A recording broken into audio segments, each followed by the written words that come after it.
Salut, bienvenue dans cette nouvelle vidéo. Aujourd'hui, nous allons voir comment utiliser les colonnes dans Aspen Plus.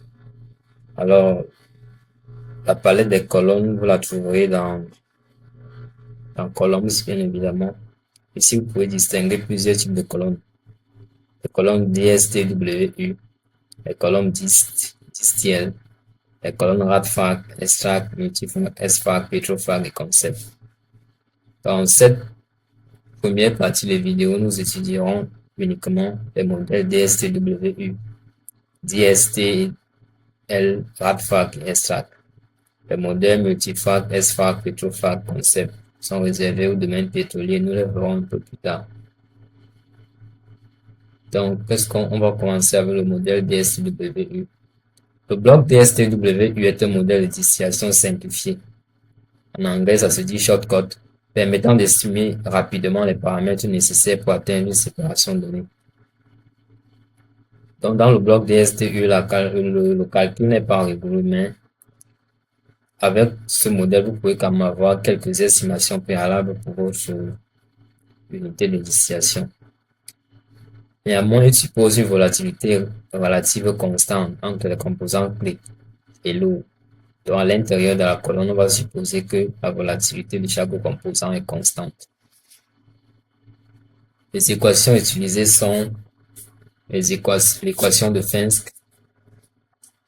L'équation de Fensk qui permet de calculer le nombre de tâches théoriques, l'équation d'Underwood et la corrélation de Cleland. Tous ces paramètres permettent de calculer le nombre de tâches théoriques, la position de l'alimentation, ainsi de suite. Le DSTU-WU est utilisé pour des exercices de dimensionnement préliminaire de colonnes de distillation, comme je vous le disais un peu plus haut.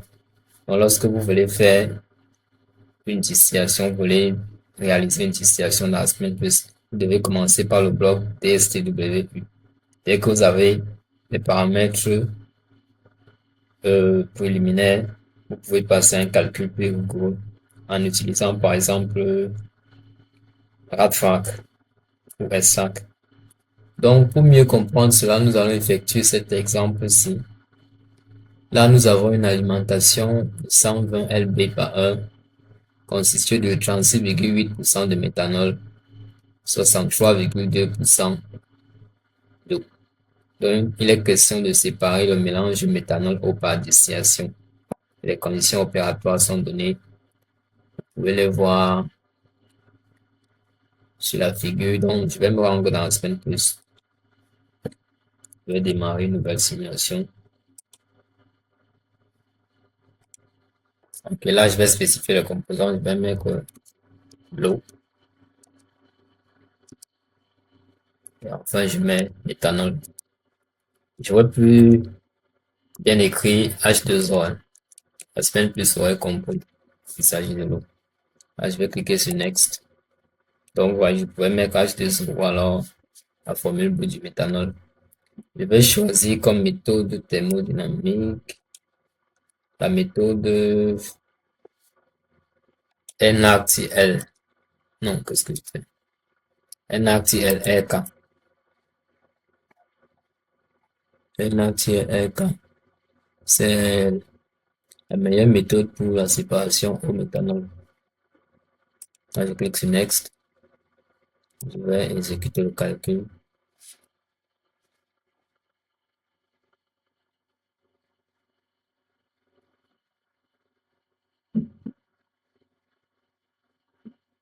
Ok. Là, je vais me rendre dans Simulation.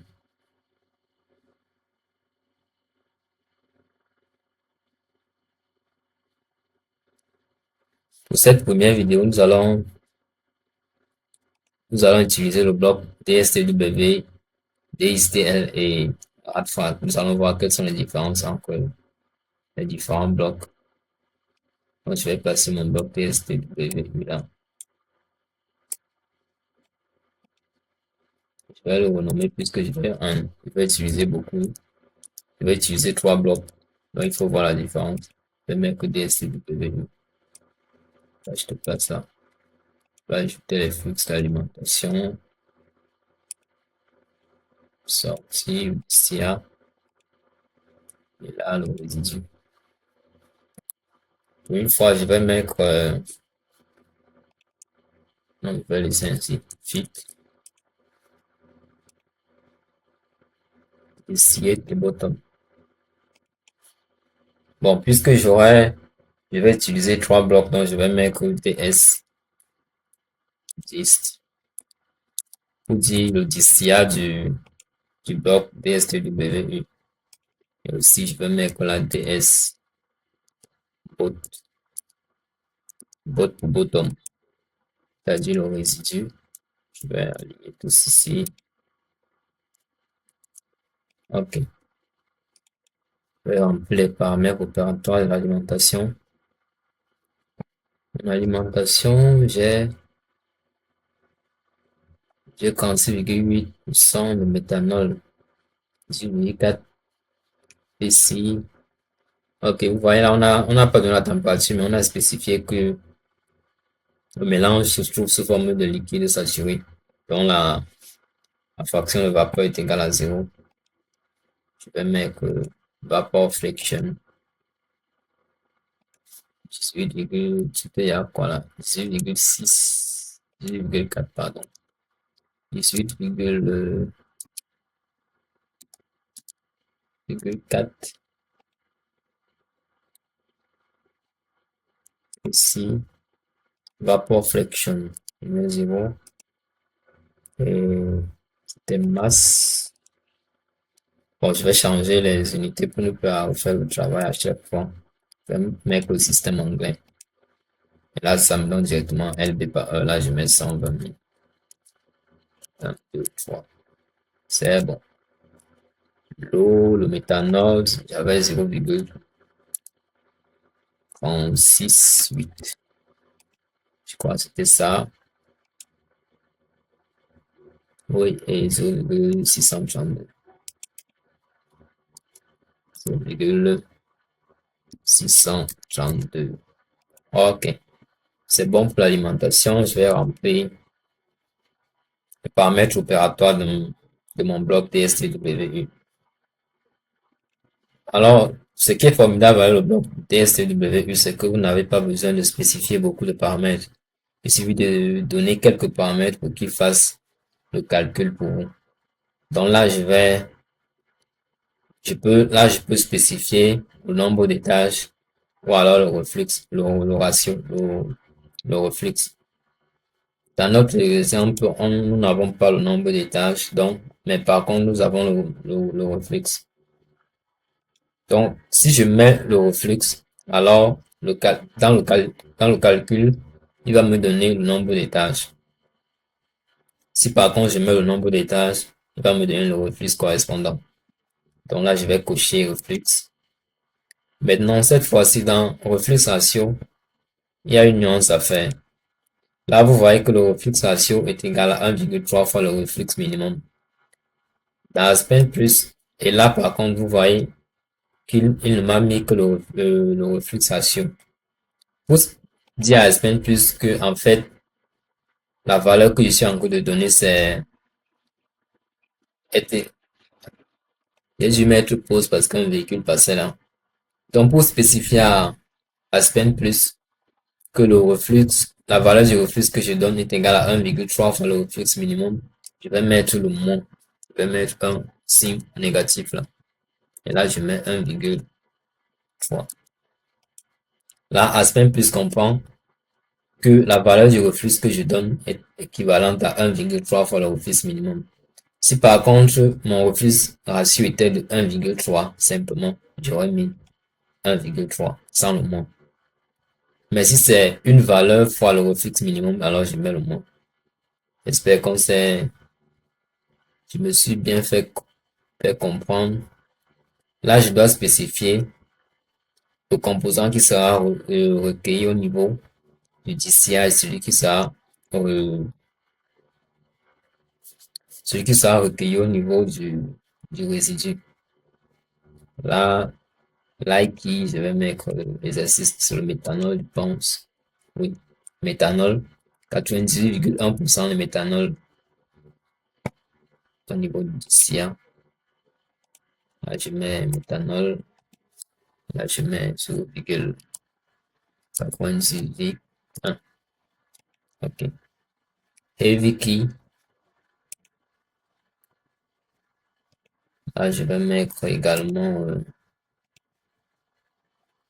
oui, c'est l'eau. Et la valeur, je vais mettre 0,07, je crois. 7,7%.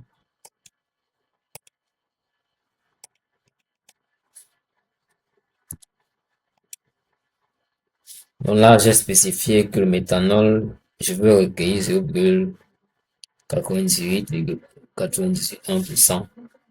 Non, pas pour cent de la fraction de méthanol au niveau d'ici. Et cette fraction est tolérable, la fraction est tolérable au niveau du résidu là aussi. Là, mon cercle est encore rouge, donc je dois encore spécifier les différentes valeurs là. Condenseur, 1 atmosphère, bouilleur, 1 atmosphère. Donc, je vais mettre là 1. Là, je mets 1 ici. Je change l'atmosphère. D'accord. Et là, je peux exécuter le calcul.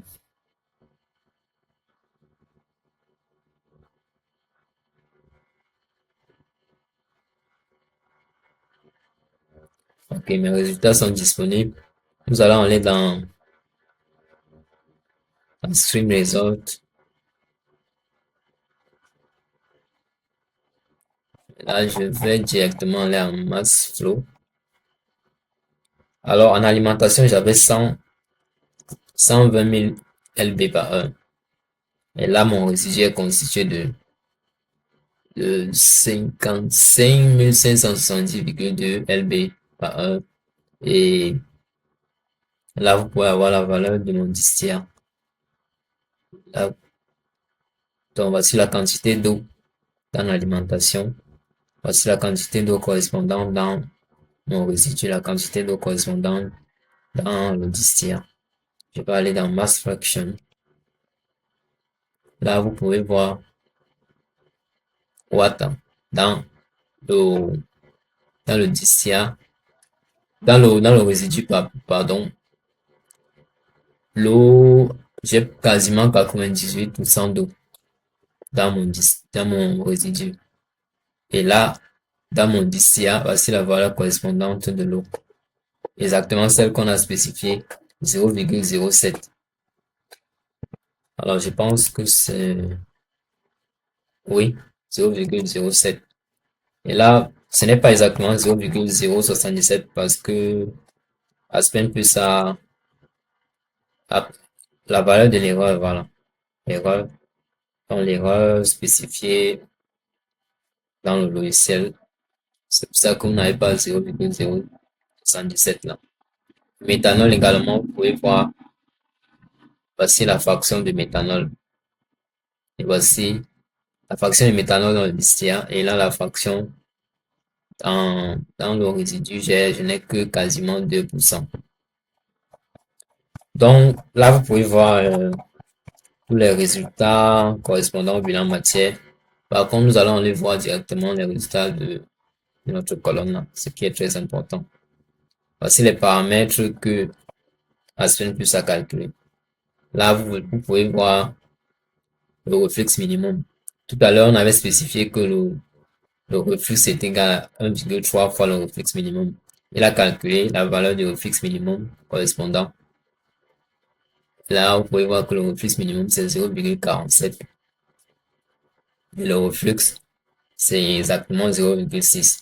Si vous faites 1,3 fois 0,46 ou 47 avec toutes ces valeurs-ci, vous allez trouver exactement cette valeur-ci. Et là, vous pouvez voir le nombre minimum d'étages, 4, et le nombre actuel de l'étage, c'est 10. Et la position de mon alimentation doit s'effectuer au 6e étage. Voici le nombre d'étages au-dessus de mon alimentation. Voilà, ici, vous pouvez voir. Voilà aussi d'ici to fit fraction. Très important. Bon, voilà comment on utilise le bloc TSTWU. Là, on va aller un peu plus rapidement pour que la vidéo ne soit pas assez longue. Moi, ça sera long puisque nous allons étudier 3 blocs. Là, je vais mettre 10. Je vais le placer là. Bon, ici, au lieu de chaque fois remettre encore l'alimentation, recommencer le même travail, ce que je vais faire, je vais venir dans Manipulator.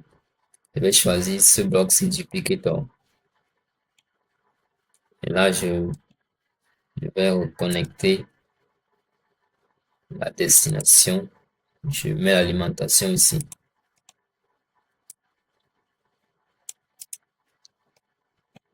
Et là, tout ce que j'ai à faire cette fois-ci, c'est venir là. Venir là. Ok. Je vais en finir directement. Là, vous voyez, la même alimentation va au DSTU et la même alimentation va dans la colonne dist. Je mets un CTRL B. Là, je vais renommer tout ça. Ici, je vais mettre DL distia. Là, je mets DL bot. Ok. Là, je n'ai plus qu'à venir là.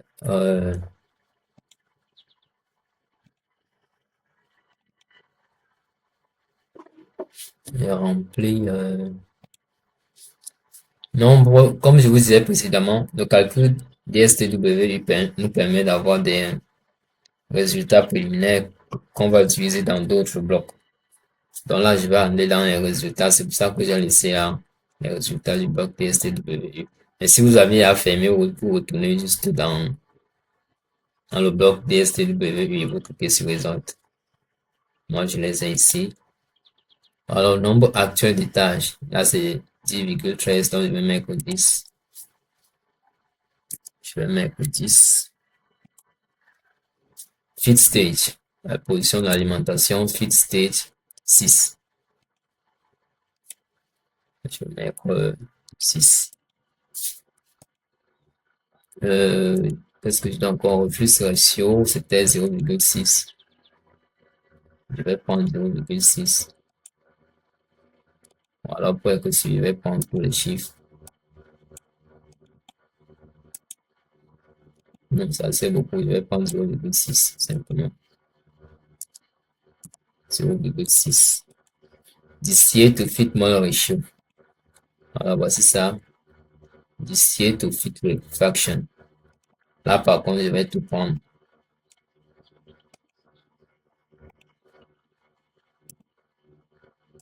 Je colle ça là.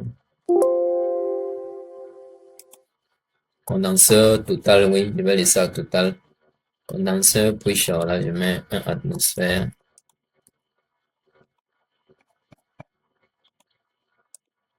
Je mets également 1 atmosphère. Là, je peux exécuter le calcul.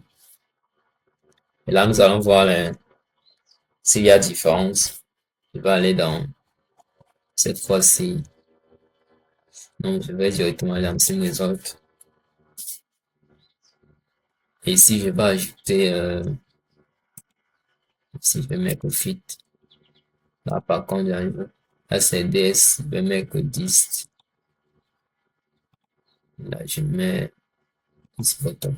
Ok. Je pense qu'il est préférable que je DS, DS. Ok, c'est bon. Je vais aller dans Mass Flow. Et là, je peux voir les différences. Voici ce qui est produit à non, je vais mettre ça DSBot. Si je mets également DLBot. Ici, je mets DSList. Qu'elle soit proche. OK. Là, vous voyez les valeurs. Dans le bloc DSTWE, dans mon résidu, j'ai, je vais dire, 55 570,2 lb par heure, alors qu'avec le bloc distill, j'ai 55 567,1. Donc, vous voyez que le calcul avec euh, DLA était encore un peu plus exigeant, on va le dire comme ça. Si vous allez aussi dans DIS, là, vous allez voir quelques... S'il n'y a pas grand-chose, puisqu'il a utilisé tous les paramètres de DSTWE. Vous pouvez voir là le compte l'énergie changé au condenseur. Je mets comme mégawatt, pourquoi pas. Oui. Ainsi qu'au bouilleur. Top state temperature. Bon, on va laisser tout ça. Et cette fois-ci, on va ajouter le bloc artefact.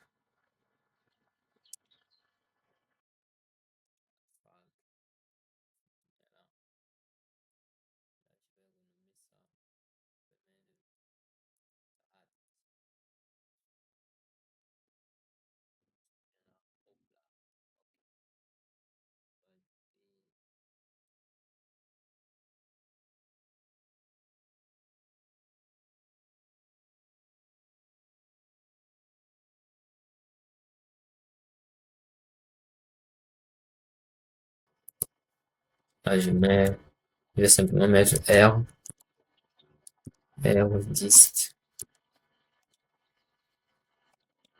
Là, je mets bot.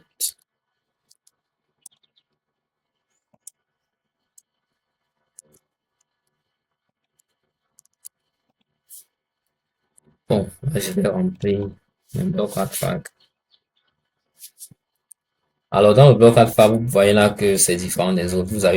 Vous devez spécifier plusieurs paramètres. C'est pour cela qu'on, le bloc alpha est un peu plus rigoureux que les autres blocs. Là, le type de calcul, vous pouvez choisir équilibre ou bien rate base. Nous allons effectuer les deux calculs. Mais pour cette fois, nous allons commencer par équilibre. On va supposer que à l'intérieur de la colonne, il y a équilibre. Nombre d'étages, je crois que c'était 10. Condenseur, on va choisir un condenseur total. Type de bouilleur, kettle ou thermosiphon, on va laisser à kettle. Là, on va pas toucher. Distill rate. Distill rate. Là, je vais plutôt choisir distill to feed ratio parce que c'est ce que j'ai. Donc, je vais mettre distill to feed ratio. Et là, je reviens ici. Je copie tout ça. Bon, j'avais à copier donc. Là, je vais mettre relevé. Le flux ratio, j'ai aussi ça. Actual reflux ratio est de 0,6. Là, je mets 0,6. Là, c'est bon, je vais dans Swim. Dans Swim, je dois spécifier la position de l'alimentation.